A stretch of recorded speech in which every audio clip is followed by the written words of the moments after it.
Hey guys, welcome back to my channel. मैं हूँ रिद्धि और आज हम सब जा रहे हैं कथा सुनने, जो कि मेरठ में हो रही है पंडित प्रदीप मिश्रा जी की। और आज है 20 तारीख, तो हम जा रहे हैं कथा सुनने।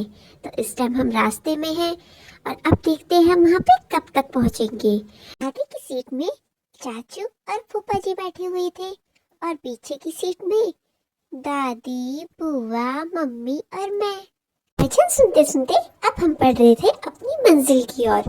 भजन सुनने में बहुत आनंद आ रहा था। महादेव की कृपा सब पर रहे। और जब हम पहुंचे कथा स्थल पर तो वहाँ कुछ इस तरह की भीड़ थी और हम धीरे धीरे अपनी मंजिल की ओर आगे बढ़ रहे थे। मेरी दादी, बुआ और फूफा जी ने मुझे गोद में पकड़ा हुआ था। बहुत ज़्यादा भीड़ थी। मम्मी ब्लॉग बना रही थी। ये देखिए आगे की तरफ कितनी भीड़ है और पीछे की तरफ भी कितनी ही भीड़ है। यहाँ पे काफ़ी सारी दुकानें भी लगी हुई थी, छोटी छोटी, पानी की, बिस्किट्स की।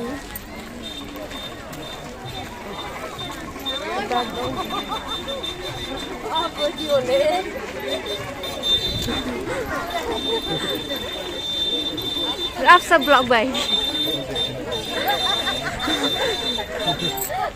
कृष्णा राधे राधे। लेकिन हाथ ऊपर के रखना, हाथ ऊपर के रखना।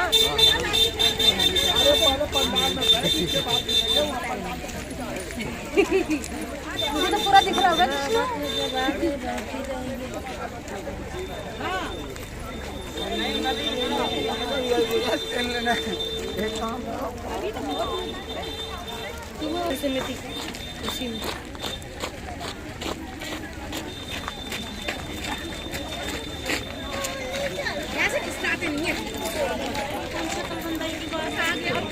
देखिए कितनी भीड़ थी। बहुत भक्त लोग कथा सुनने पहुंच रहे थे और यहाँ पे छोटी छोटी शॉप्स लगी हुई थी, भगवान की मूर्तियों की, पूजा के सामान की, सिंदूर, वाटर बॉटल, बिस्किट, बहुत सारी छोटी छोटी शॉप्स लगी हुई थी और कथा भी बहुत अच्छी थी। तो देखिए कथा, एक छोटी सी क्लिप।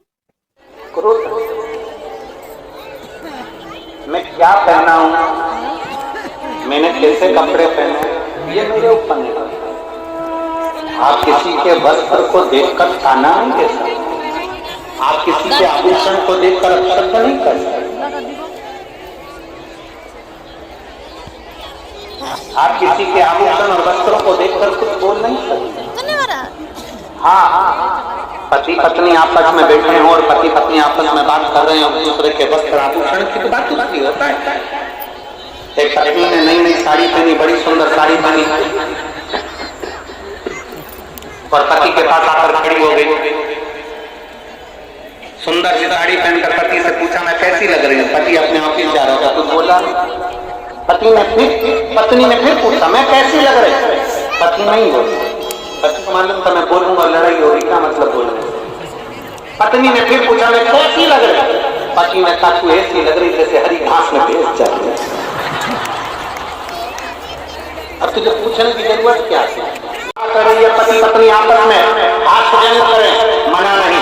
पति पत्नी आपस में हसमुख रहे, मना नहीं। परशु महापुराण की कथा कहती है कि कुछ पर को, कुछ किसी दूसरे को साधु हो सन्यासी। हमने कथा सुनी और कथा सुन के बहुत आनंद आया और घर आके हमें पता चला कि वहाँ कथा में भगदड़ मची थी। अरे भाई, अफवाह है ताकि पंडित जी को कोई कथा करने के लिए ना बुलाए। अपने धर्म का ज्ञान होना चाहिए और वो जरूरी भी है। हम सबको हिंदू राष्ट्र के लिए एक होना पड़ेगा। भारत माता की जय। कालों के काल, जय जय महाकाल।